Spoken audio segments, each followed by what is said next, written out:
want to thank Chancellor Carranza and our Budget Director, Melanie Hartzog, and Social Services Commissioner Steve Banks, and our HRA Administrator, Grace Bonilla, for joining me. This is a statement that I'm going to make about the situation in Washington that I say with real sobriety and with real regret. And this is something I've never had to say previously in over 5 years as mayor. In my time as mayor, this city has faced terrorist attacks. We have faced storms, natural disasters. We've faced all sorts of challenges in government. And every time that I've stood before all of you, I've been able to tell the people of New York City that things are going to be okay. And I've been able to do that honestly and with a whole heart. Unfortunately, today I have to tell you that things are not okay when it comes to the federal shutdown, that we are now entering nothing less than a full-blown crisis that is about to have massive effects on the people of New York City. And it is a crisis with no end in sight. And it's a crisis that will get worse and worse with each passing month. My job, whenever possible, is to reassure people and let them know that we have things well in hand. But when it comes to the shutdown of our federal government, things are beginning to spin out of control, and things are happening that no city and no state could possibly compensate for. And this is absolutely uncharted territory. I need everyone to understand this and to feel this. In the entire history of this city, nothing like this has ever happened before. We've never seen a federal shutdown of this length, and we've never seen a federal shutdown with no end in sight. We have no playbook to look back on. There's no map in the wilderness to tell us how to handle something that's never happened before. We're doing our best to come up with a vision for something absolutely unprecedented. It's 27 days into this shutdown, and it is absolutely a manufactured crisis. Everyone knows this is a man-made crisis made by one man in particular. 27 days into this shutdown, but the danger is 44 days away. So the clock is ticking. In 44 days, on March 1st, at that point, at least 2 million New Yorkers will be directly and personally negatively affected by the shutdown. And the people of New York City will, starting on March 1st, lose $500 million in direct federal support every month. We throw around a lot of big numbers around here, but this one is astounding, and it should not be for a moment passed by. It has to be dwelled on. We will lose $500 million in direct support for New Yorkers every month starting on March 1st. This, for 1.6 million New Yorkers, will come in the form of a loss of the support they receive so they can get food for their families, so children can have nutritious food, so seniors can have enough to eat. The food stamp program, also known as SNAP, serves 1.6 million New Yorkers. The average family gets $230 a month. For most families that receive this support, that $230 is irreplaceable. An example that a family of three, typical family of three under this initiative, receives about $5,000 a year in support so they can buy food. Take a typical family that gets this support, that is making, for example, $27,000 a year, and take $5,000 of their income away. And you can do the math and understand what that's going to do to their household.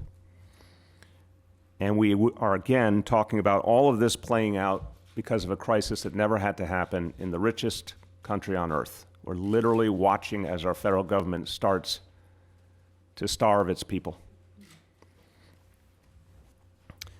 That is one of the biggest elements of the $500 million a month that we will lose, but there's other crucial elements as well. Federal money pays for school breakfasts and lunches for our kids. That will be gone. It pays for rent support to keep low-income people in their homes. That will be gone. It helps to keep the lights on at NYCHA, which is already dealing with so many challenges. Our public housing will immediately be hurt if federal support is suspended.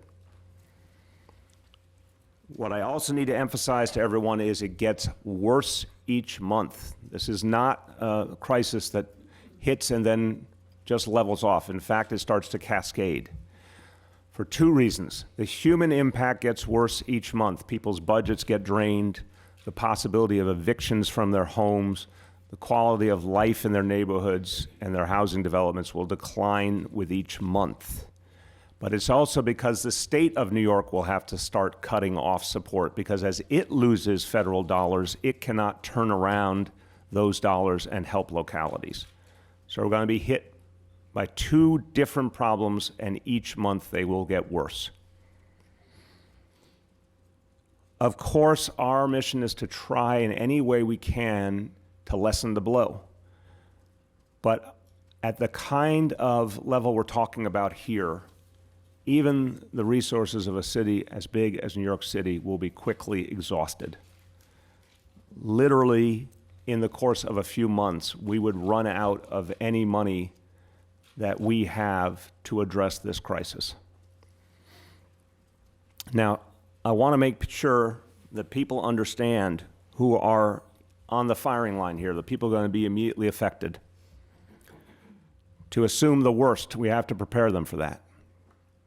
Again, we'll do everything in our power to help people, but I want to make sure that folks who receive food stamps, who receive support through the SNAP program, understand that they, at this moment, will no longer get any checks starting March 1st.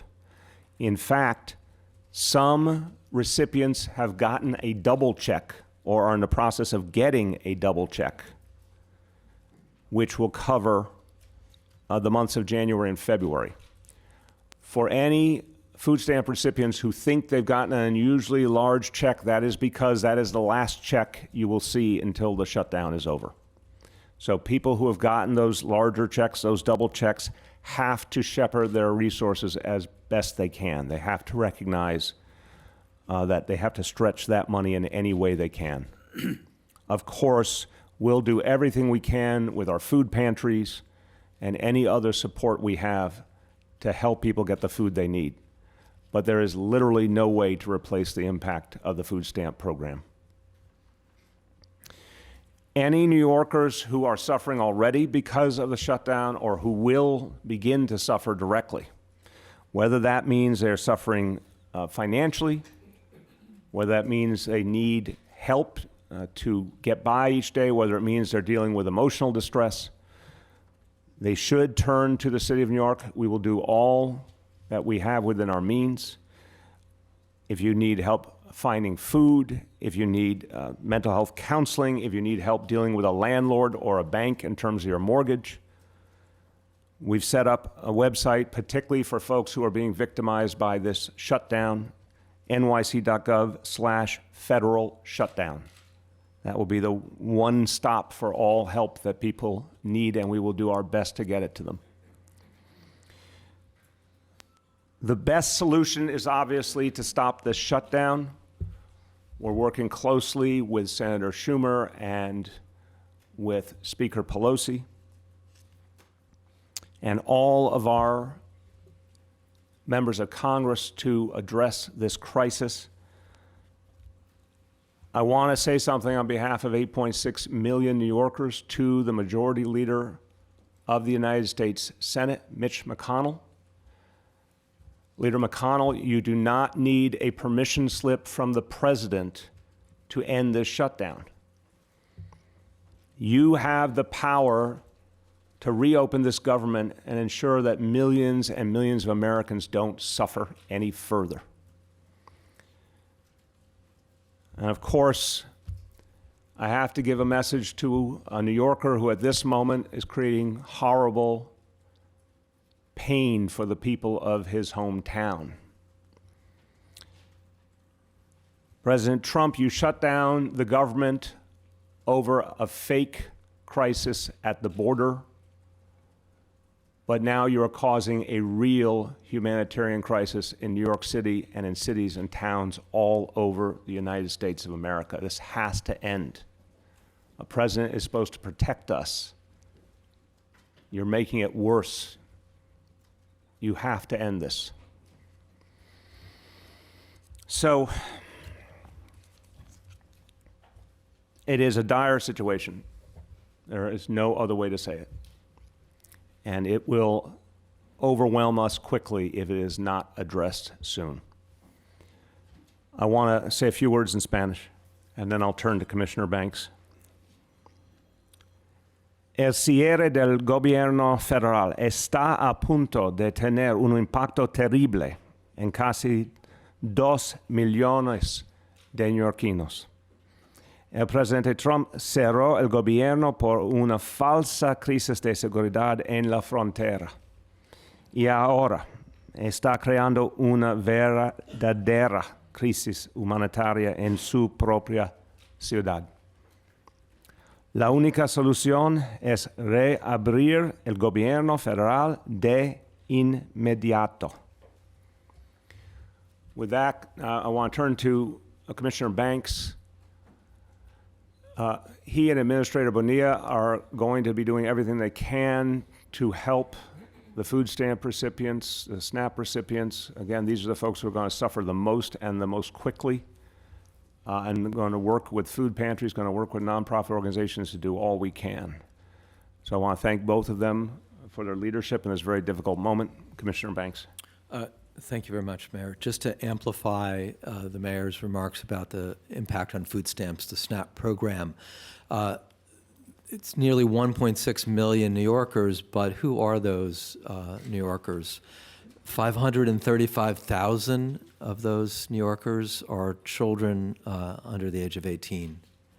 425,000 of those New Yorkers are seniors. Now, the Mayor spoke about early benefits and people beginning to receive February benefits. I want to explain that and explain the mechanism for that, and then conclude these comments. So the U.S. Department of Agriculture advised the states that it had sufficient funds to authorize so-called early payment of benefits, that is, the payment of February benefits during the month of January that the U.S. Department of Agriculture said would be available as long as these benefits were paid out before January 20th, which is approximately 30 days from when the shutdown began. And so New York City, the Department of Social Services worked closely with the State Office of Temporary and Disability Assistance to process as much of the caseload as could be processed in order to provide for early benefits. What that means is there are people all throughout the month who come in, and they have the absolute right to come in at any time during the month. We're able to process about 94% of the caseload. And that means that we believe that all of the people who would be due benefits in February will either get them as an early benefit beginning today or at their regularly scheduled time. And that's a real tribute, I think, to the frontline workers at the Human Resources Administration who worked literally night and day to accomplish this. What that means, however, I think the Mayor highlighted this, and I want to highlight this and ask that you spread the word, and we will be spreading the word through communications directly with clients. That means clients will be getting their February benefits, many clients will be getting their February benefits during the month of January.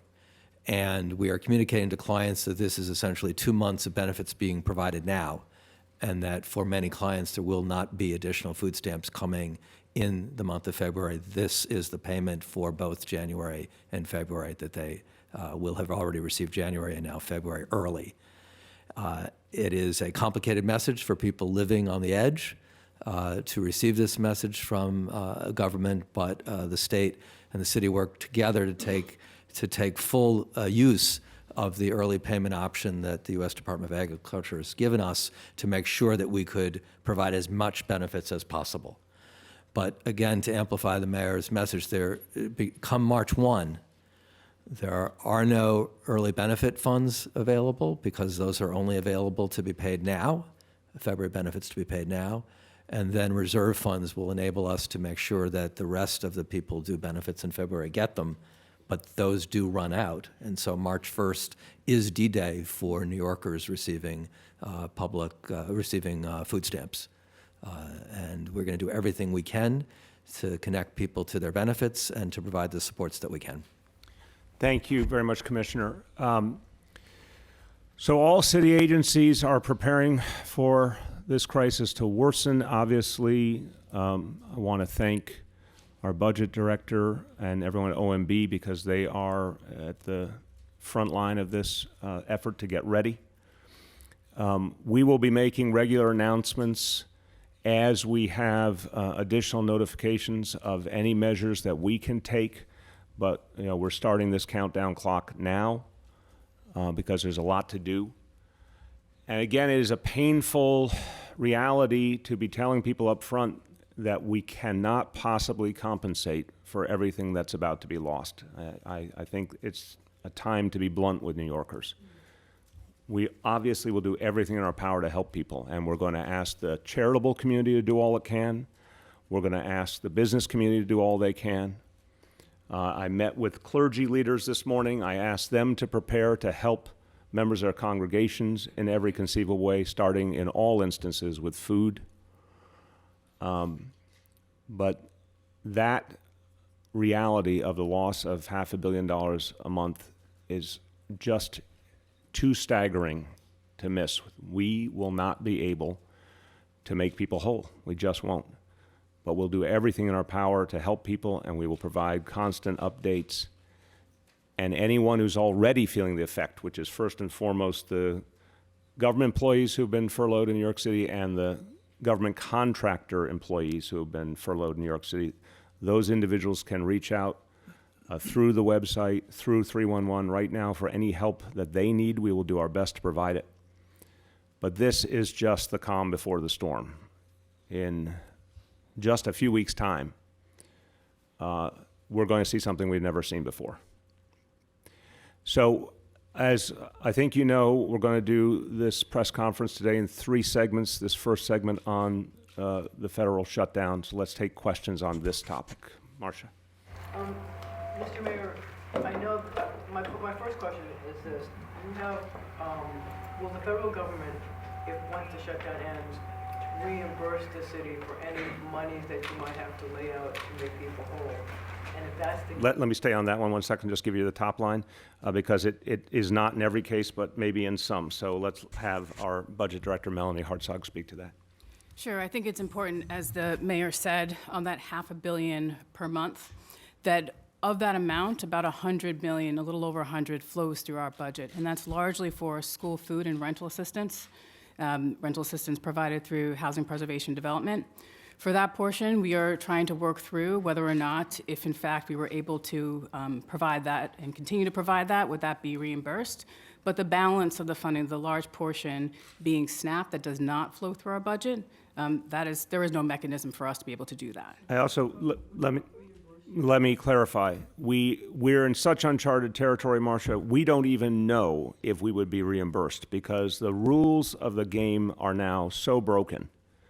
If we were talking about normal times, we would have a clear sense, to Melanie's point, of which things are reimbursable and when you get reimbursed versus the things that are not reimbursable.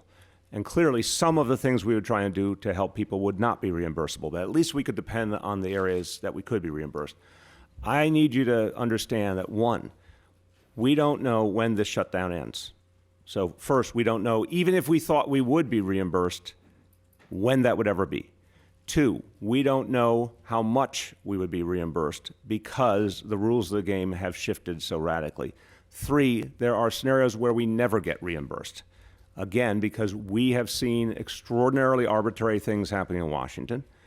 And we have to recognize that any dollar we put out, we may never see again. and we have to protect New York City with that knowledge. So are there some areas where we may be able to get reimbursed? We hope so, but we can't bank on it. The second part of my question was, I know that the city budget has a rainy day fund of sorts, and I wondered if it would be possible to tap any of those rainy day funds to try to help people if they don't have any food. Obviously, we need to protect our people, and particularly, we have to make sure people have enough to eat, and that's why we're already preparing to reinforce our food pantries, for example. But I want to caution about the sheer magnitude. At the rate of loss we would sustain, at that rate of $500 million a month, we would exhaust all of our reserves in a matter of months. And then New York City would be in a very perilous situation of our own. A lot of people know that once, not so long ago, this city came very close to the edge. We can never let that happen again. We have to serve our people. We will serve our people. But at this rate, we would exhaust all available funds in short order. Juliet. New Yorkers are pretty resourceful. Are there suggestions that you're making on how they can manage their resources in the meantime? Look, I think they are very resourceful and resilient. I think New Yorkers will help each other. I think families will help their family members. I think houses of worship will help their congregants. Businesses will help their employees. I believe all that's going to happen. We always step up for each other. Look, we're going to try and do things, for example, like convince banks to not foreclose on mortgages of people affected by this. We're going to try and convince landlords to not evict people. Where we can provide targeted help, we'll do it. But again, there's no way we could make up for the full dollar figures involved here. I think people are going to do their damnedest to get through this. But Juliet, if we were talking about, I know it's only going to be a month, we would know what to do. We have to look in the face of the possibility this could go on for months and months. This could go on for the whole year because we're dealing with a president like one we've never seen before. We're dealing with a stalemate like we've never seen before. We're dealing with a level of unpredictability that has no historical precedent. And so we have to be really careful, just like families are going to have to be careful. I think what families are going to recognize, and that's why we're sending a dire message to help families get ready. Save your money, prepare for the worst. If you're affected by this, there's probably a lot of families that are not affected, but for at least 2 million New Yorkers, they will be directly affected. Get ready for some very tough times, and we'll do everything we can to help. And you don't think you're scaring people? It's time for people to, I think I'm warning people, and they need the warning. They deserve the warning. I wouldn't be doing it if I had not looked into the abyss here. I am seeing the impact. The briefings over the last few days, I've never heard anything like it in my life. The notion of losing $500 million in a month, there's nothing like that. And also, I think for a lot of us, we all assumed it would be over by now. This is a little bit like we're living history. I think a lot of us thought, well, there's a new house, and maybe that would have broken the dam, but this could be a crisis that goes on and on. So I'm not trying to scare people because it's something I feel comfortable doing. I'm trying to be honest with people that we have to start bracing ourselves for a real crisis. Rich. So, Mr. Mayor, given the price that you're outlining might take place here, the Democrats have taken what they believe to be a principled stand against the president's wall. In a $4.4 trillion budget, would it be worth it just to give in?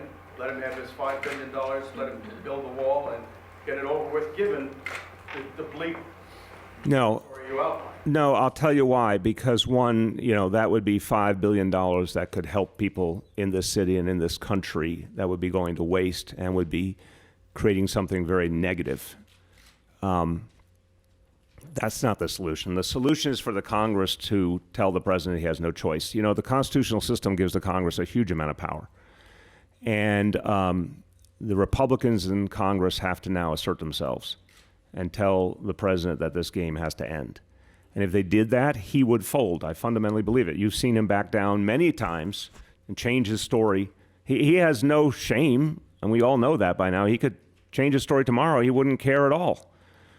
but he doesn't feel enough pressure right now. Now, some Republicans, there were, I think, 6 members of the House that voted for the most recent resolution. There's a couple of senators who have come out. There has to be more. That's the way to solve it.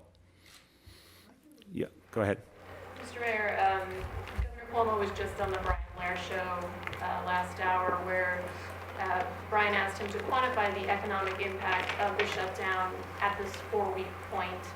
And the governor's initial response was to say, first, tourism is impacted and cited the Statue of Liberty in Ellis Island as tourist draws and how the state has kept them open.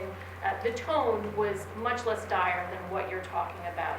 So my question is, are you having conversations with him as well about how the city and state will work together? And, it seems like the city is bracing for something so much more extreme, just moments ago, he was talking about it in a budget. Yeah, I wouldn't overrate one interview. If you ask about the impact on the economy, that's a very different question than the impact on everyday people. I saw some reporting this morning that, the shutdown is now potentially going to have an impact on the larger economy. It is potentially going to slow the rate of growth for the country. That's another thing I think that could actually jolt the president into action. But this is about what this shutdown is going to do to everyday New Yorkers. We're going to coordinate closely with the state, but we know the reality. The state is also going to be in crisis. The state's going to be losing a huge amount of federal money. This is, I've talked to you guys at budget time about this cascading effect, that when there is a crisis, and normally we would have thought something like an economic downturn, it hits us twice. It hits us because of whatever we lose in revenue, but then we also know that the state loses revenue and therefore passes along less to New York City. There's no question that would happen here. We'll coordinate closely. I'm certainly going to be talking to the governor about it. I think it's all coming to us in waves in terms of both the sheer magnitude of the problem, the more of the analysis we get. But also, I think on January 3rd, we all thought we were probably days away from resolution. And I think for me, certainly in the last few days, I have gone from the assumption this would be solved soon to now actually thinking about what if it was not solved for the longer term. So I think it's all occurring to all of us more and more that we're dealing with something much, much bigger than we ever anticipated. And we'll work closely with the governor for sure. Yes. On Section 8, what's going to happen in practical terms to the tenants who receive Section 8 vouchers when that funding runs out? Because they'll no longer be able to pay the rent. What's the practical impact on that? We don't know is the answer. We've never seen anything like this before. It's very different whether it is a shutdown that goes to, for example, April versus a shutdown that goes to June or July or August or longer. I think if landlords perceive it to be a short-term reality, there'll be some stability. I think if landlords perceive it to be a longer-term reality, we're going to be in for some real trouble. We're going to try to prevail upon landlords to keep things the way they are in the hopes that they can be made whole later. The same with banks. We're going to do our best to prevail upon banks to not move on any foreclosures that are related to the shutdown, to families that are losing resources because of the shutdown. I would like to believe that banks would be sensitive to that reality, but I can't tell you that yet. So we don't know. I think everything, if I had a core message to help everyone understand is it's very different if it happens for only a little time versus if it goes on for months and months. Each month gets worse. Just to follow up on that, you recently announced your plan to shift 62,000 NYCHA apartments to Section 8 funding. Has this ordeal given you pause about that or second thoughts about that? Not the idea. I mean, every day that HUD is shut down, it means those kind of initiatives are being delayed. But no, the underlying policy is absolutely the right policy. Can you talk some more about the impacts on school food? You have April up there as the date, so what exactly would happen in April? And elsewhere in the country, districts are starting to pare back on what they're serving kids. Are there plans, kind of contingency plans for the meantime? That planning is going on right now. I'll start, and if the chancellor or the budget director want to add, look, if there's If you said, tell me what might be your number one concern, it is food for children.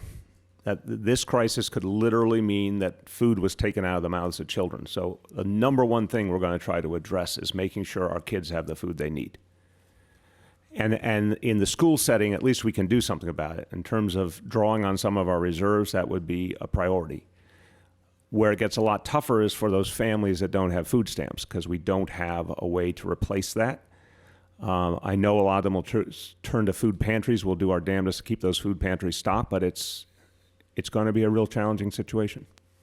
Are you planning to go to Washington and bring this case to the president face to face? I have no illusion that the president is listening to a lot of us. I think the president needs to be pressured first and foremost by his own party and by the responsible voices in his own party that need to step up. I mean, people who have the title senator need to live up to the title at this point. But I will certainly be pushing any and all members of the House and Senate on both sides of the aisle to do all that they can and should do. Yeah. Mr. Mayor, what's the status at our area airports? People have sounded the alarm. You've got sick outs, TSA workers not showing up. You have FAA workers who are working without pay. They're vital to airline safety. What's the status at our city airports? Do you believe air travel is going to continue seamlessly? What's going on? I don't pretend to be an expert on air travel. I can only say I think in the early days, we saw some very valiant efforts to keep security tight and to ensure things were moving properly, and that's starting to fray. I leave it to Commissioner O'Neill to speak to you more about the specific security concerns that could start to emerge. But it's the same point about timing. If this goes on a few more days, I don't think we have a profound danger. If it goes on months, I think a real security problem starts to emerge. Grace? Some people have floated the idea of TSA workers not showing up en masse, effectively, even though the law requires them to go to work, even if they're not being paid, that would be a way to create a crisis point that might end this shutdown. Do you think that would be a good idea for there to be some sort of mass walkout? I understand that sometimes a crisis leads to action, but I certainly don't want to see that crisis. I think it's a very dangerous scenario. We are the number one terror target in the country. So anytime you talk about us having less security for New Yorkers who are traveling by air, I'm very uncomfortable with that. I think the crisis that needs to be created is in the United States Senate. I agree with you that something dramatic might get the attention of senators, but I think there's enough dramatic right now for them to make the decision they have to make. If the Republican delegation in the United States Senate went to the president with one voice and said this has to end, it would end. Yeah. Mayor, March 1st is about a month and a half away, a little less than that. I'm just curious why you're sounding this message now. Is it just to give people time, or what? Why? It begins with the food stamp point that right now people are receiving resources that they must start shepherding right now. And again, we're talking about 1.6 million people, Jill. I mean, again, I understand why all of us, in a funny way, when we have these discussions, we throw around such big numbers, I think we all get a little numb. So let's now make it human. This is 1.6 million humans who right now, literally today and this week and next week, are going to be receiving a check, and they need to understand if it's a bigger than usual check, do not spend it all immediately. They have to stretch it out. But it's also to say to people that everyone needs to understand where this is going and use every power that they have to prevail upon Washington. I mean, I hope my message reaches business leaders. I hope it reaches people in the suburbs. I hope it reaches people in other states, and that all of those who might have an influence on the United States Senate will use their influence. But this is, the facts have now been presented to me. It was time to share them with the people of the city. Yes. Mr. Mayor, are you being realistic or pessimistic? Preparing people or scaring people? I am being realistic because the impact is so huge that people need to understand it now. Marcia, it's a very fair question, but I think you'd be the first to say, if I held back this information and weeks later the worst was going on, you'd say, why didn't you tell us sooner? My team came to me with analysis. I told you last week that was being done, that we were preparing a plan. I said if we got to the midpoint in January and it wasn't resolution, that's when we would have to come forward with a plan. It's the midpoint in January, and it is worse than I ever imagined. So it's my obligation to tell this to the people of the city. If I thought it was going to be okay, I would be telling people that. As I said, I've told that to people in other situations. This is the first time I've had to say this is not okay. You say that you don't want them to give, Democrats to give in on providing money for the wall. Where do you see a compromise to be worked out? It's not about a compromise. It's not about a compromise anymore. It is about the Republican members of the United States Senate believing that the government has to function. That's all it takes. So how are you coordinating nonprofits, and also what are you asking businesses to do, to make donations financially or goods-wise? We're just starting now, but that's absolutely what we're going to be doing. We're going to be reaching out to the whole nonprofit sector, the philanthropic sector, the business community, the clergy, everyone, to set up ways to help people in need. You've seen it started to happen, for example, in Washington, D.C. You know, there's food pantries set up just for folks who are out of work because of the shutdown. We're going to have to do a variety of things like that, but the city government alone could never handle all of it. So we're going to have to create a plan to get everyone involved to help people in every way we can. Do you have that plan? Like Not today, but this is telling people that that plan has to be developed over these next weeks. More and more people are going to feel the effects. But I also think it's important to say that I feel horrible right now for the families that are suffering, the government employees, the government contractors, employees. But with the exception of this very, very important point about the food stamp recipients getting all their money now and maybe not knowing it, the real impact is several weeks away. So we at least have time to try to coordinate all the different organizations in the city that could help. But I need you to understand that on March 1st, people who were expecting money to pay for food won't have it. And that's going to throw a lot of families into crisis. Let me see if there's any others on the shutdown. Yes? I'm just curious, you have an Office of Federal Affairs down in Washington. What have they been doing the last few days to kind of communicate what you're communicating to us, how dire the impact would be for New York City with the executive branch and with your... The conversations have been going on with our entire delegation in the House and Senate. I don't know if some of you saw Chair Lowy today, the chair of the Appropriations Committee, who represents Westchester but hails originally from Queens and is absolutely a central figure. I mean, she made very clear what it would take to fix this situation, and she's doing all she can to fix it. So we're constantly letting our representatives know, but as I said, some of this information is coming in waves. We're going to give them this full update and then more updates as we go along. I think they understand it's bad. They're going to hear, as we give them more and more detail, just how bad it is. And I want people to understand, because a lot of times in a crisis, I think there's an understandable desire to, look for a savior somewhere. This is bigger than any one savior could possibly address. I mean, even if we succeed in getting all the different parts of our community to chip in, we can't compensate for $500 million loss a month. It's just not possible. So people are going to people are going to be hurting here one way or another, and it's becoming clearer and clearer. I think the notion that again, I can't speak for everyone else. I think a whole lot of people thought this would have been over by now, and when we passed that longest ever, I think it hit everyone like a ton of bricks that we're now in absolutely uncharted territory. Is the city starting to lose tax revenue because of this? Because of the shutdown, I assume at least some, but you tell me. It's on. It's on. Oh. I think what we're doing is in the process of looking at where we are for our preliminary forecast. I mean, there's so many other factors that are affecting what's happening. As you probably have seen, the state budget reflects adjustments downward in their personal income tax.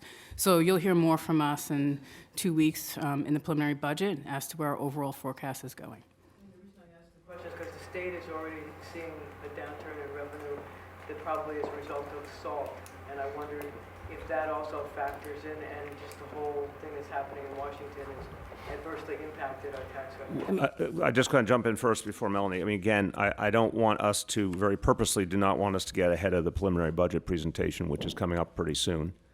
But yeah, I would say the obvious, that the federal tax legislation creates a host of problems, and now the shutdown creates a lot of other problems. But in terms of quantifying it, we need a little more time. Yeah. Mr. Mayor, just, given the stakes of the situation, I'm just kind of following up on Rich's question, just wondering if you can help people understand why the Democratic opposition to the wall funding is, so important to maintain that kind of this dire scenario is being allowed to play out. Because it's a false choice. The president has created a crisis for everyone when we know the Senate voted already. The Senate said, let's move forward and have the government open. They did that before the new year. So it's impossible to say that the Congress is not ready to resolve this matter. This is one person standing in the way. So let's stop kidding ourselves. He's standing in the way for his own political reasons, and he's having a tantrum, and I'm not going to dignify it. No one should dignify it. We should not be talking in terms of the president puts out this demand and the entire American people and the entire Congress are supposed to jump because of one irrational man. The answer is for the Senate to step up and break through here. Last call on anything regarding the federal shutdown. Okay, I'm going to thank the colleagues who were here for that, and let me have Chancellor come over, and we're going to talk about another issue. Thank you. Thank you very much.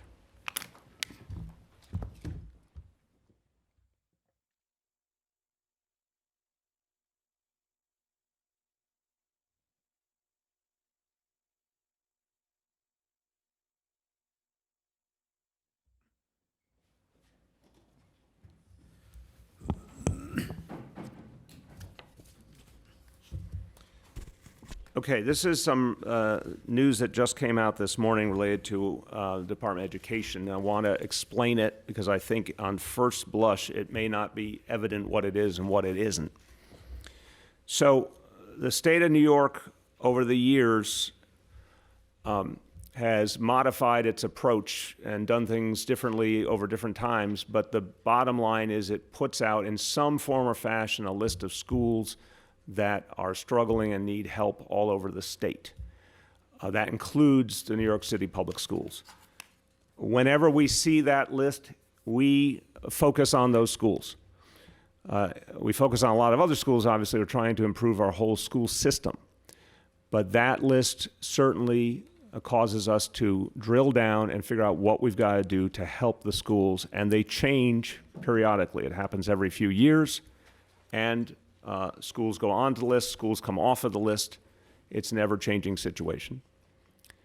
The overall reality of our school system, and I want to give Chancellor Carranza credit, tells us we're moving in the right direction. Test scores continue to go up, graduation rate is going up, the number of kids going on to higher education is going up. The big initiatives like pre-K, 3K, equity and excellence programs are working. But we know there are schools that need a lot more help. There are some schools, obviously, that are doing pretty damn well the way they are. There's some schools that need a little help. There's some schools that need a lot of help. So the overall health of the school system is strong, but undoubtedly, the 80 schools that were identified today by the state of New York, 80, need more help, and we intend to give them more help. And we'll be talking in the coming days about some new ways that we're going to do that. Now, even though when we see a list like this, of course we wish there were zero. Let's state the obvious. We wish of our 1,800 or so schools that none of them were on that list of the worst in New York State. And that will always be our goal, to get to the day where there's literally not a single one. It is not a fantasy to suggest that, because we have seen some really stunning improvement in a variety of areas. The state has a list of schools that are quote unquote persistently dangerous. New York City used to have a vast number of those schools. In the latest state list, there were literally only 2 New York City schools on the list. So we're going to get to a day where we're going to have 0 on that list. I want to get to a day when we have 0 on this list of struggling schools as well.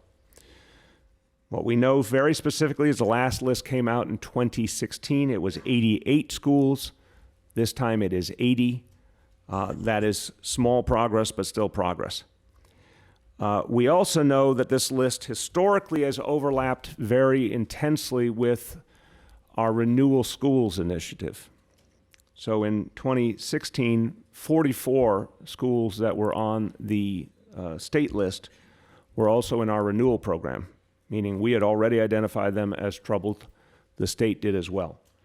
A very important fact is that only 4 schools in the renewal program are now on this state list. So again, we're going to have more to say in the coming days on what we've learned from the renewal program, how we're going to handle those schools going forward. But this is some new objective evidence that is encouraging on what has happened so far, that only 4 of those renewals remain on the state list. Again, that does not for a moment negate that we need to attend to these 80 schools, and we take this very seriously as a new mandate that we have to focus on. Also, there is a higher level of designation where a school is particularly troubled. That is called a chancellor receivership designated by the state. In 2016, there were 62 New York City public schools placed into the chancellor receivership status by the state of New York. This time, there are only 12. So everything I'm saying is with absolute respect for the challenges ahead, but this is, again, some evidence of progress. It's also the first time we have ever seen that New York City had a smaller percentage of schools on the struggling schools list for the state than the rest of the state. So a lot of you have watched our schools for a long time. Tragically, we used to dominate the entire state in terms of the number of struggling schools. For the first time ever, there are fewer struggling schools in New York City than in the rest of the state. So we've got a lot of work to do, but I do think the strategies that we have been working on are increasingly bearing fruit. I think this chancellor has re-energized a lot of the approaches. And again, in the coming days, we're going to have a lot more to say on how we're going to address these schools, what's going to happen with the renewal schools going forward, and other new initiatives that we think are going to help us speed up the equity and excellence vision. You want to add anything, Chancellor? I think you covered it very well, sir. I would just say that the indicators that should be going up are going up, and the indicators that should be going down are going down. So a lot of work to do, but I could not, we could not have this moment pass without giving tremendous credit to the students, to our teachers, to our principals, to our paraprofessionals, our support staff, everyone that makes up the village in our schools. So this is a good news day, and the work begins immediately. So let me see if there's any questions about this. Dave? Perhaps I'm not getting it, but if you've gone from 88 to 80 on the list of struggling schools, and you've gone from 62 to 12 on the number of schools in the chancellor receivership, I mean, that's, the chancellor just mentioned it, this is good news, but your demeanor here seems troubled. I mean, I hope I'm not projecting troubled as much as resolute. That, you know, I'm not going to celebrate that we still have 80 schools that are struggling the way they are. I am happy that I'm seeing progress. It's clearly progress. But, you know, my goal is 0. And again, once upon a time, and I'll look to Marcia because we've been down the road together a while, if I said to you there'd be 0 New York City schools on the struggling schools list for the state, I would be laughed out of the room. So I'm saying that we actually now are in a reality where we're making progress compared to the rest of the state in a way we've never seen before. The day when we have 0 schools on that list is out there. It's not yet, but you know, we're seeing some real change. That said, I got 80 schools that we affirm need some extra help and need it quick, and it's our job to come back with a plan to do that. Yes?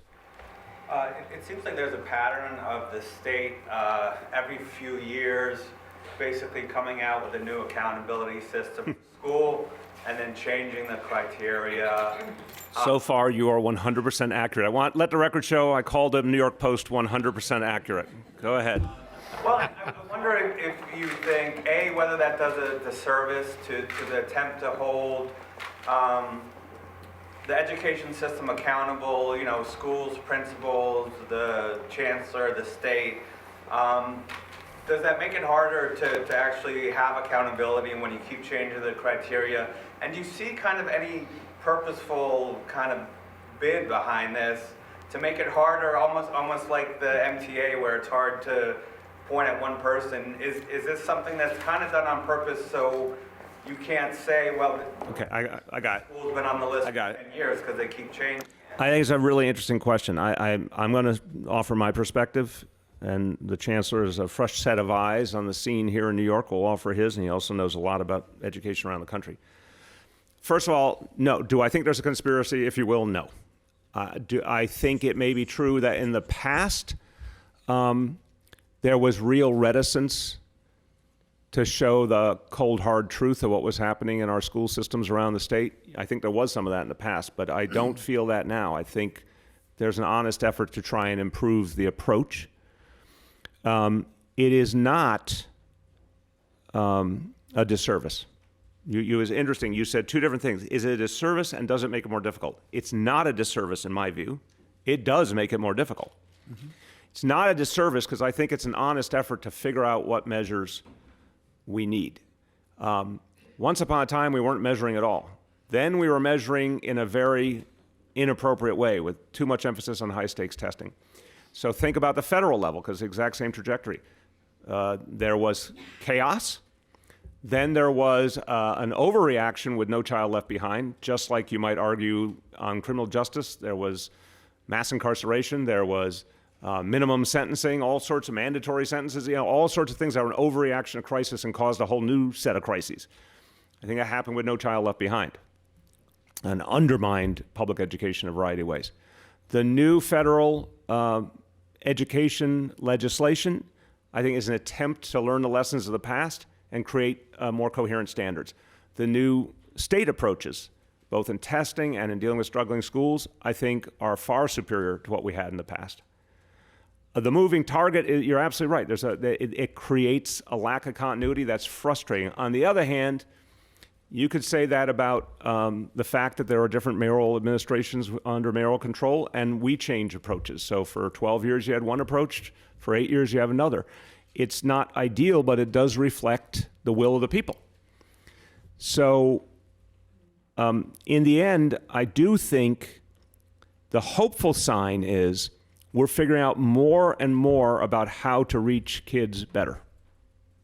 And it's starting to show intangible things like graduation rates, college readiness, number of kids. I mean, number of kids going to college or going to other training and education, that is a thing. That's a tangible marker of change. And that's at the highest rate ever. That's something we know is happening. So I just want to add, very well spoken, but I just want to add a couple of points to consider. So the alignment of the state accountability system is aligned to the new federal guidelines, ESSA. So there has to be a change whenever there's a change at the federal level.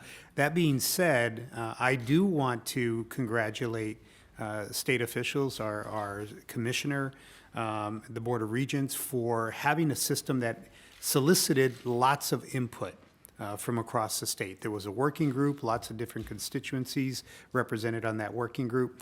My great hope, and that of my colleagues, is that we will stick with this for a while. Because schools need to know where the goalposts are, and whenever those goalposts are moved, it makes it difficult for schools. That being said, we're talking about CSI and TSI now. That used to be priority and it used to be focused.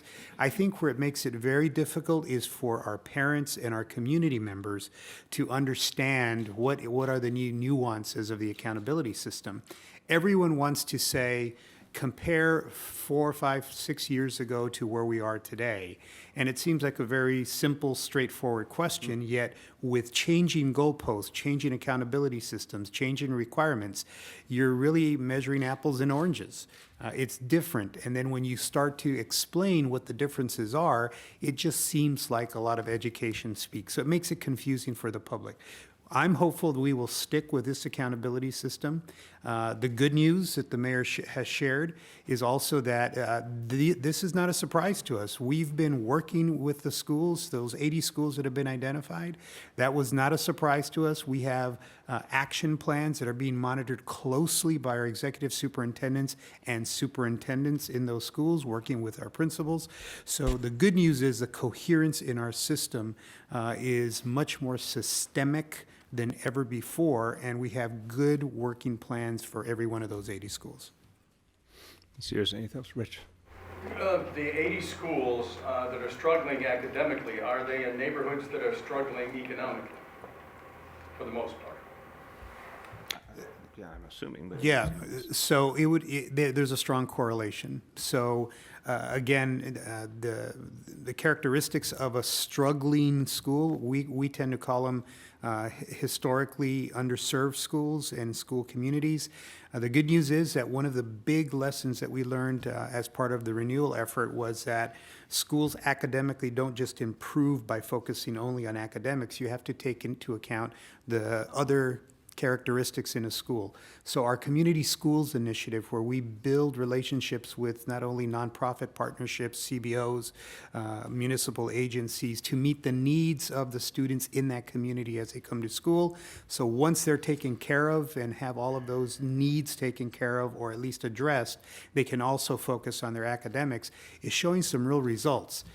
It's important to understand that the CSI list that comes out from the state is always predicated on a 5%, the lowest 5% across the state. So there will always be a 5%.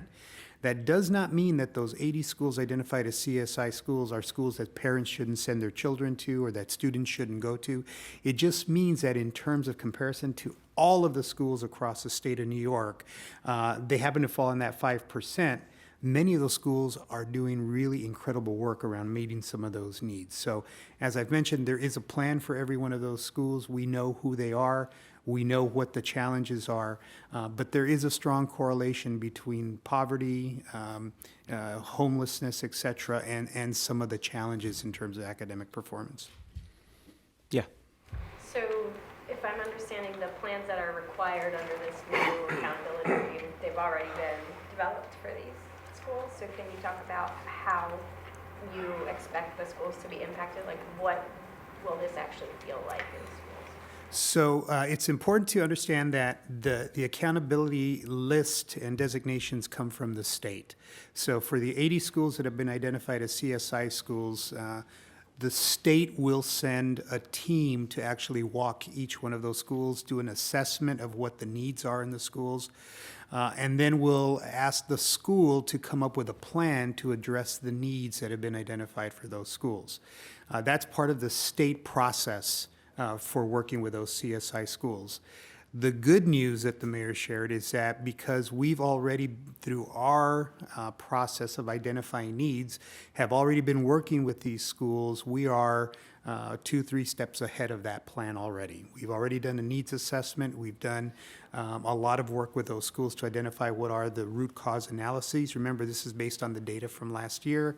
So we've already gotten a head start on doing the same kind of process the state will now come in and help us with, will validate.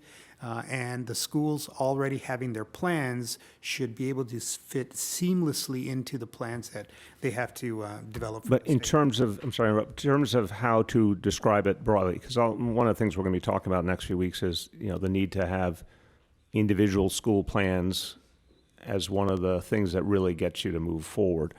But as I said, we're going to be announcing both the update on what's going on with the renewal program, but also some additional ways that we're going to go about helping schools that need help.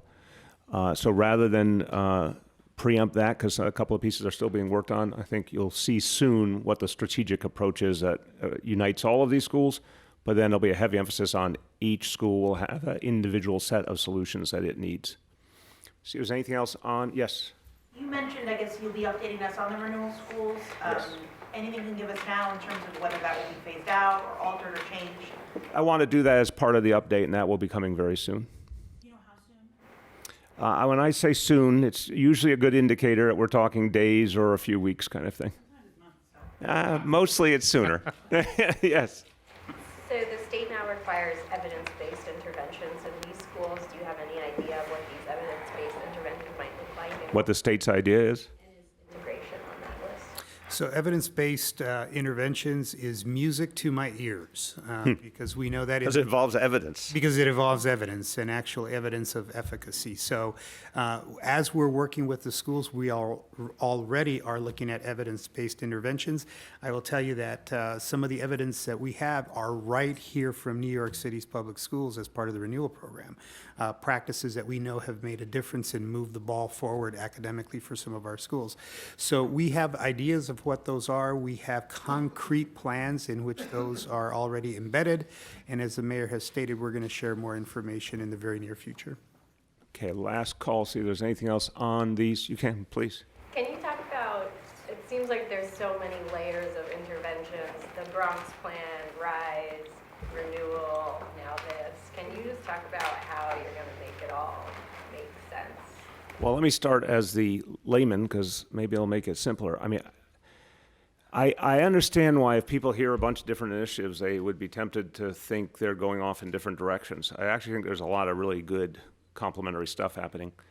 Think about, if you give a school pre-K for all its kids, for an elementary school, that's going to strengthen everything else. If you give them 3K, that's going to strengthen it further. If you're in a high school and there's AP for all, or computer science for all, or college access for all, that's strengthening the school overall. Obviously, what was achieved in the first contract, the professional development, these things are all, we believe, complementing each other, which is why we see increases in test scores and graduation rate and the number of kids going on to higher education. So I really believe these things are starting to take hold. The renewal schools, the RISE schools, that's obviously a very small part of our school system, but they're schools that needed extra help, and we gave them a lot of help, and we see in this some evidence that that extra help really had a pervasive impact. If the renewal initiative hadn't worked in some very meaningful ways, you would not have only 4 of these schools on this list. So I do think these pieces come together. The Bronx Plan is, to me, particular in the fact that it is answering an age-old problem. The other things I mentioned, we had the ability to control, by and large, but what we were stymied on year after year, and certainly my predecessor felt the same way, is we wanted to get some of the very best teachers to where the need was greatest. And the contract really didn't allow that to happen properly. The reform we achieved with the UFT, I think, is going to be looked at historically as one of the biggest steps forward for struggling schools. That now we have a green light to get the very best talent to them and keep that talent there. So I think that was honestly one of the big missing links, and now we're going to get to see that brought to bear to help these schools. See if there's anything else on the state designation. Could you give us the chance to put some words in Spanish? Sure. Sí, cómo no.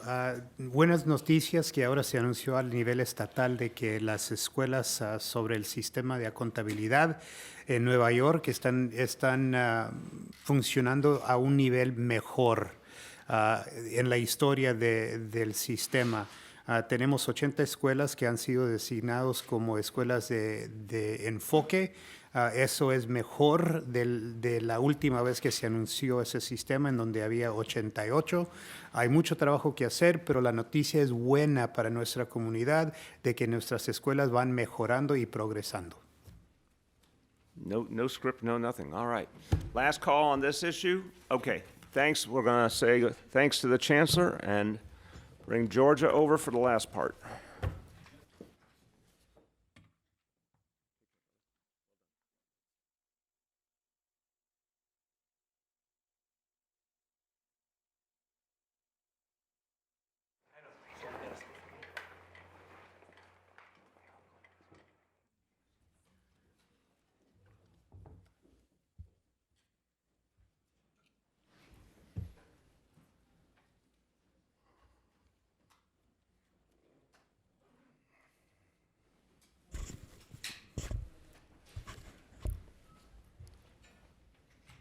Okay, so I'm going to read a statement in a moment about the sexual harassment story in the Times this morning. But I want to say up front, sort of by way of ground rules, these are very sensitive matters we're discussing here. They're obviously very serious legal issues. And this discussion has a real impact on the lives of some innocent people who were victimized. So for the sake of those people victimized and for their demand, this is very central to understand, their demand that their privacy be protected and that their confidentiality be protected, there are things that we will not say. And I will also say, and again, a lot of the questions are going to be best be handled by our first Assistant Corporation Counsel, Georgia Pestana. There are things that I do not have detail on in this case, and that was done on purpose. So as our first Assistant Corporation Counsel, the number 2 role at the Law Department, Georgia Pestana has been the person in charge of this process. And she, again, will be in the position to take a number of the questions. Again, she cannot get into everything.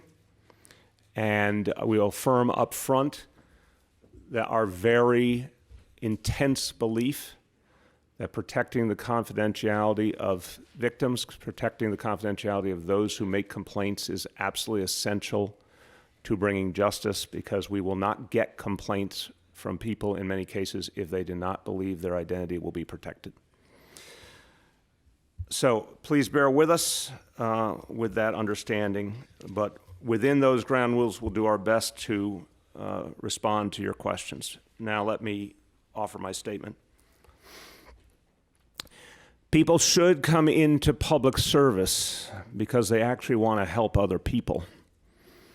And I want to express to the many, many people in the city government who do their job the right way, I want to express my admiration and respect. But as for the individual named in the article this morning, the misconduct in this case literally makes me sick to my stomach. Angry does not describe my view. I am livid. I'm disgusted by what happened. I am deeply disappointed in this individual. The standards for people in public service should be higher than anywhere else, and we have no tolerance for people who abuse their positions. The urgency, the speed, and the severity with which this case was handled are an indication of just how seriously we take these matters. I know today must be a difficult one for the women who came forward and reported this harassment.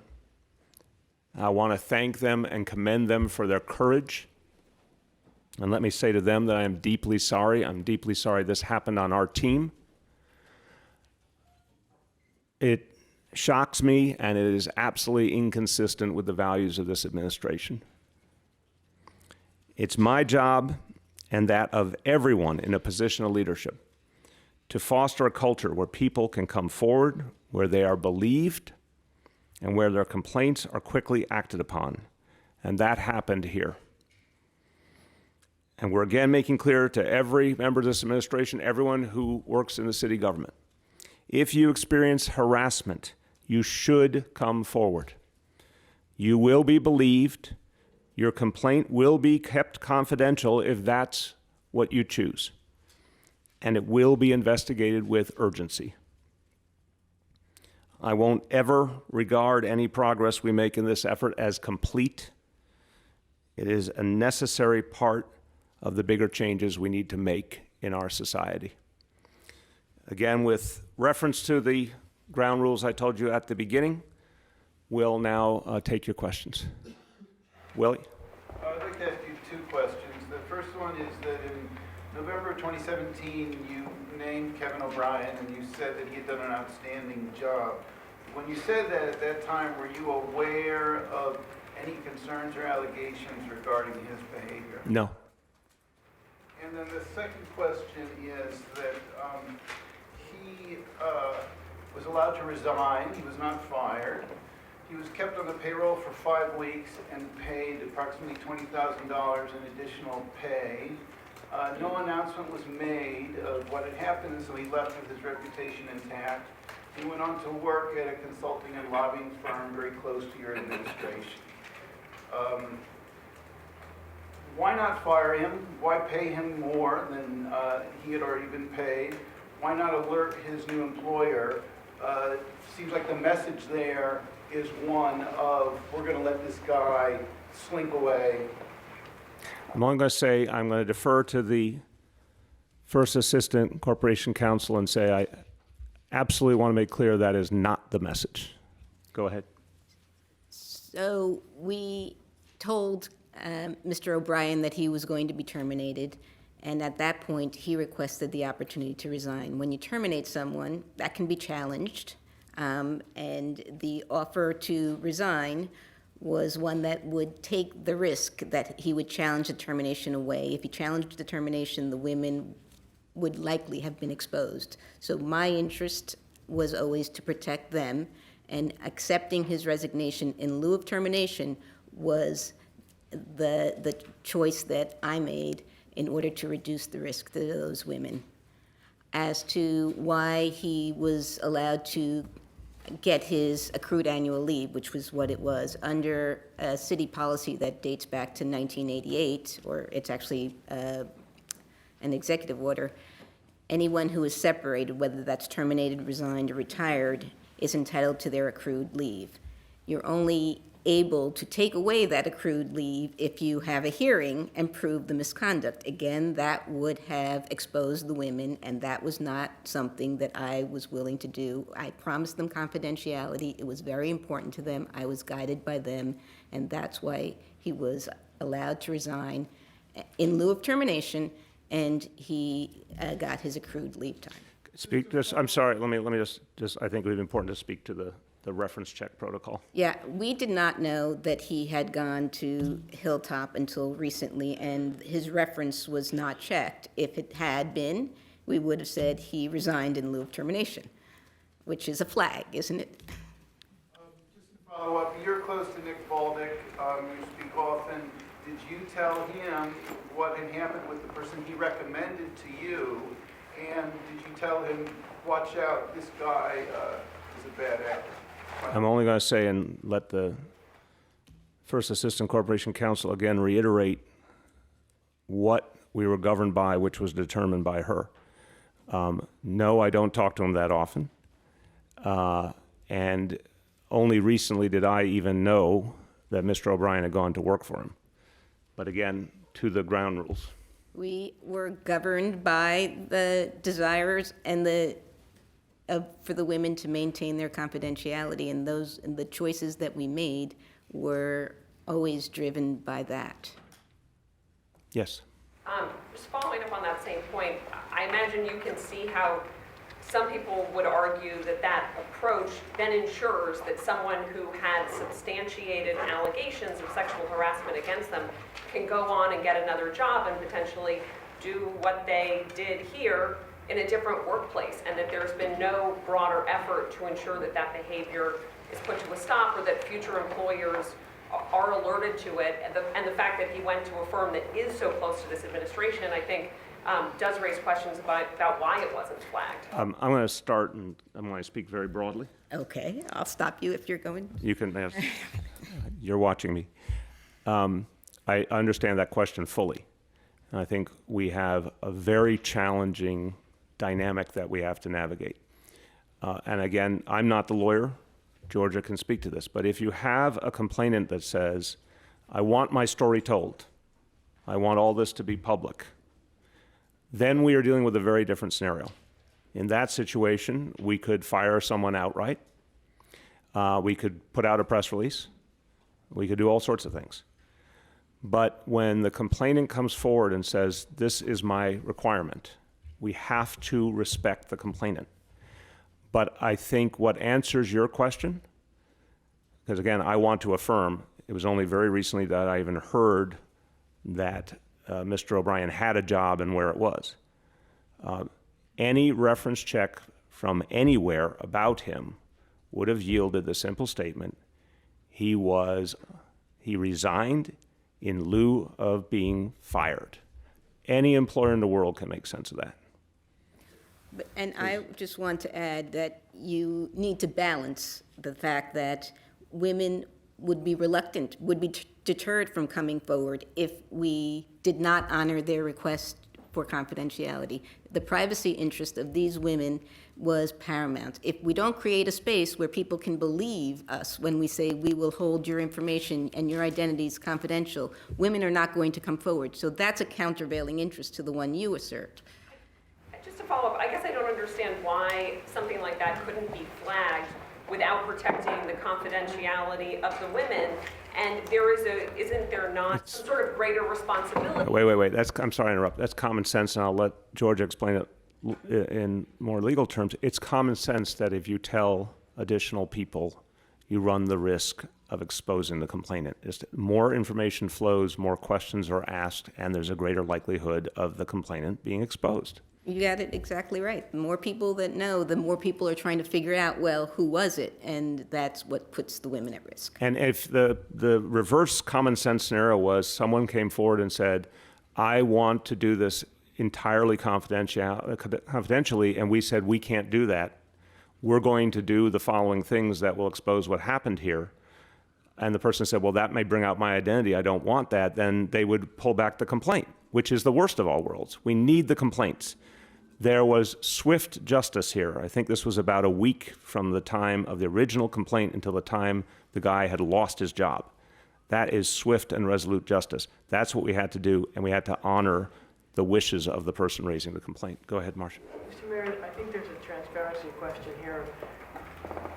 This incident happened in February of 2018. It's almost a year later. Why are you now talking about it a year later and not making it public at the time it happened? Exactly the reason I described, and Georgia can go into detail. We are going to, the complainants wanted confidentiality. There was no way to put out public information and guarantee their confidentiality. If we put out a press release that Kevin O'Brien is being fired because of a sexual harassment complaint, we would have had this spectacle, and everyone would have been trying to determine the identities of the women.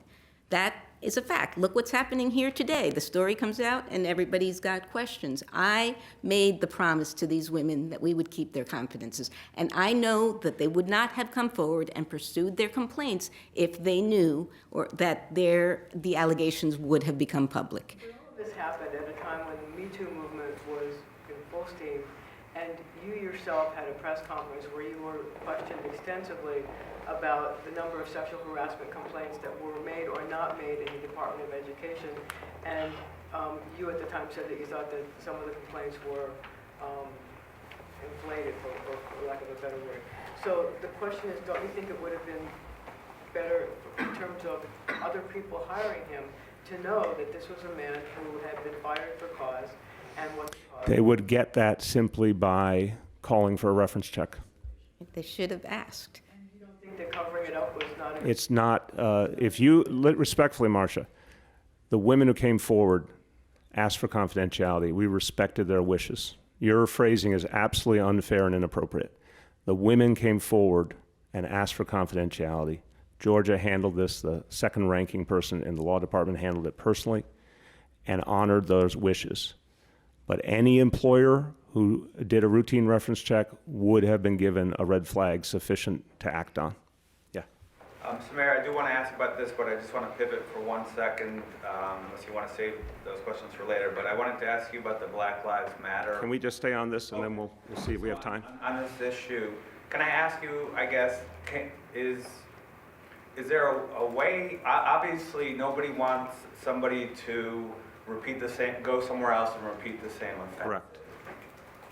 The way this was done was there was kind of a, not a proactive step taken, kind of reactive, like they can call us and check for the reference. Can you conceive of perhaps a more proactive way to try to prevent the same thing from happening wherever that person... Anytime a complainant is comfortable with the situation being public, sure.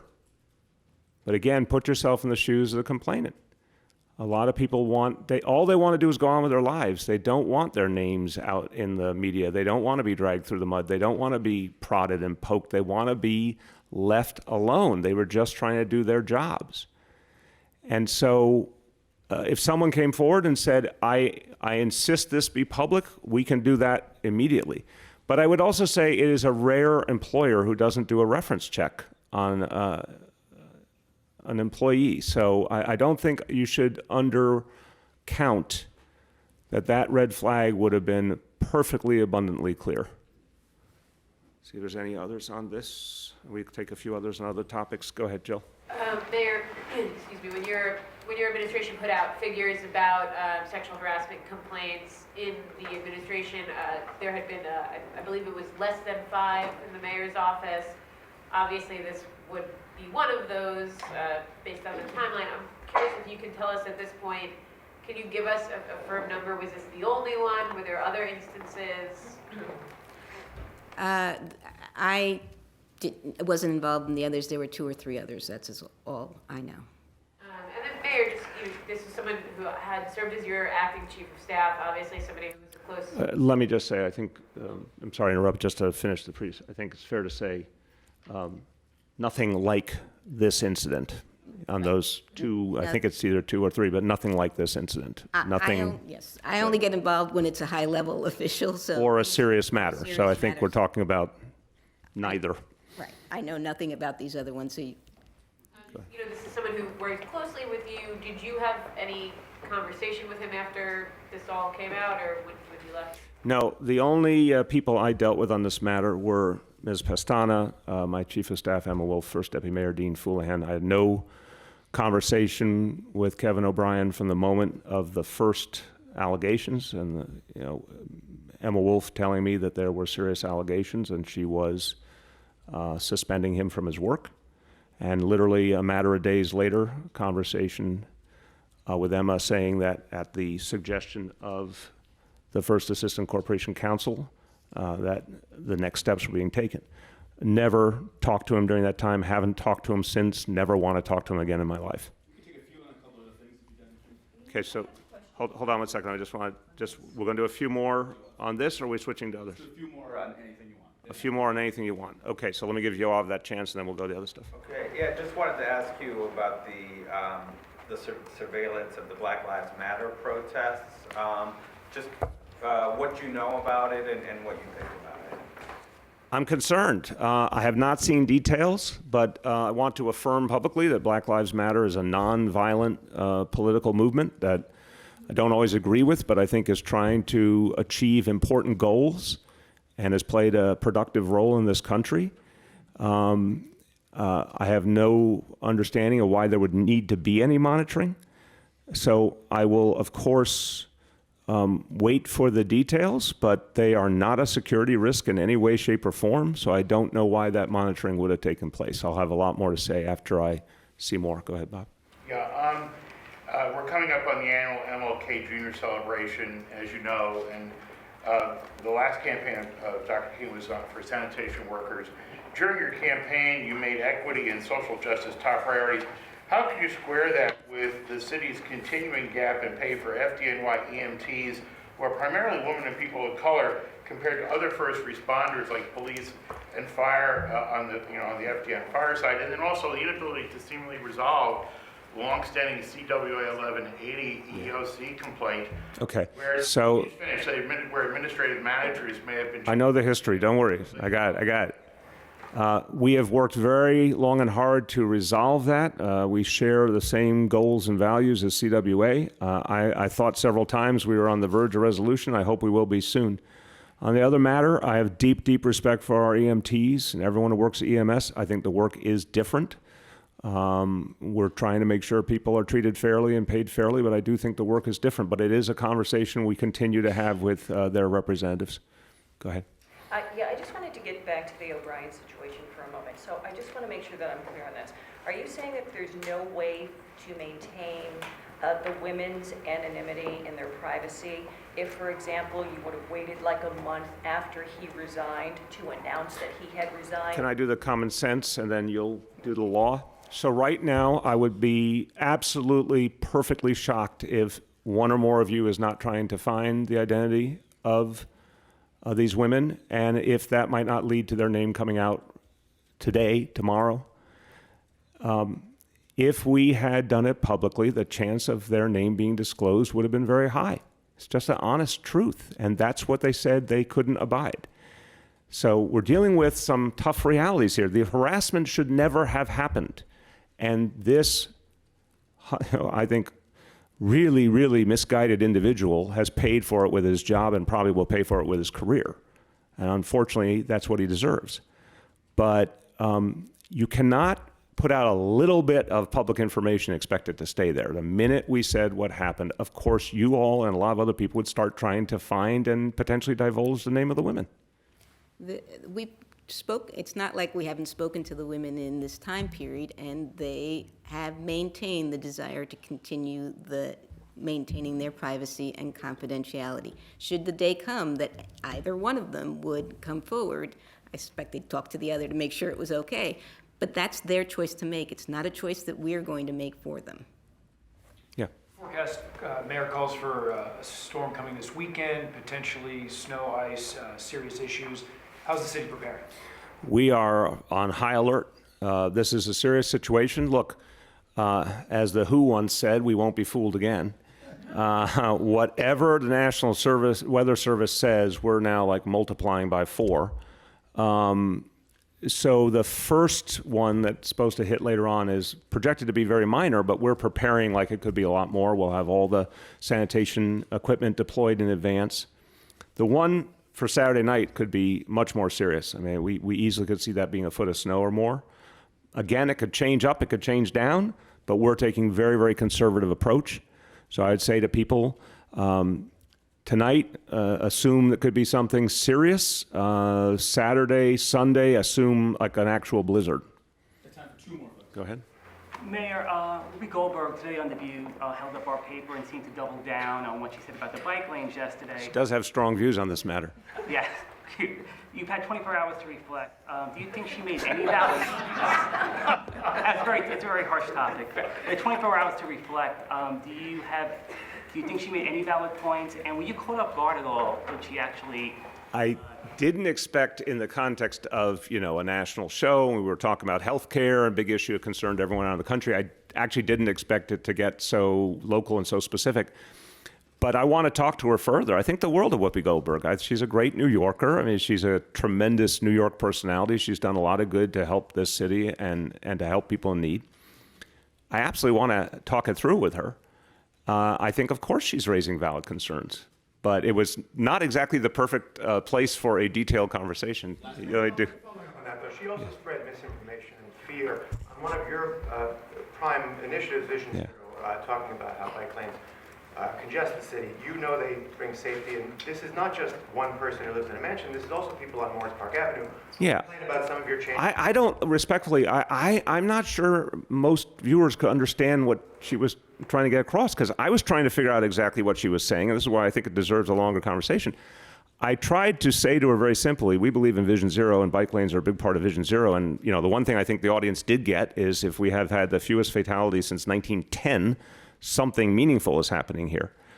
But I don't actually think you have to worry about a lot of people listening to that and suddenly changing their mind. I'm very resolute about where I stand. I'm not changing. But I do think if someone says, I think it may be causing more congestion, that's a dialogue worth having. Do you think you need to double down, though, and be a little bit more aggressive? I think I've been I believe I've been perfectly aggressive. Juliet and Gloria now, go. Yes, Mr. Mayor, given that you think perhaps there could be a blizzard here this weekend, are you comfortable still going out of town? No, if the weather continues as projected, I'll stay. I mean, we're going to just, as I said, National Weather Service, and this is not a diss on them, but the reports change a lot, and then you have to assume even more in both directions. I'll make the decision that gets closer. I was going to fly out on Friday night. I'll make the decision that gets closer, but if it looks like a snowstorm, of course, I'm not going anywhere. Go ahead. Mr. Mayor, we have a story out today about a woman who lost her rental voucher. Yes. Who's a victim of domestic violence. Yes. And was unable to have the voucher changed to her name. It was originally in her husband's name. There is now a lawsuit from the Legal Aid Society against the city. I know you won't comment on the lawsuit specifically, but do you have a position on that policy? Sure. One, for the individual in question, we're going to make sure she gets the housing she needs. Two, we have a federal rule problem with HUD. Of course it should be changed, that rule. Of course, a survivor should not have to share a voucher with the person who abused them.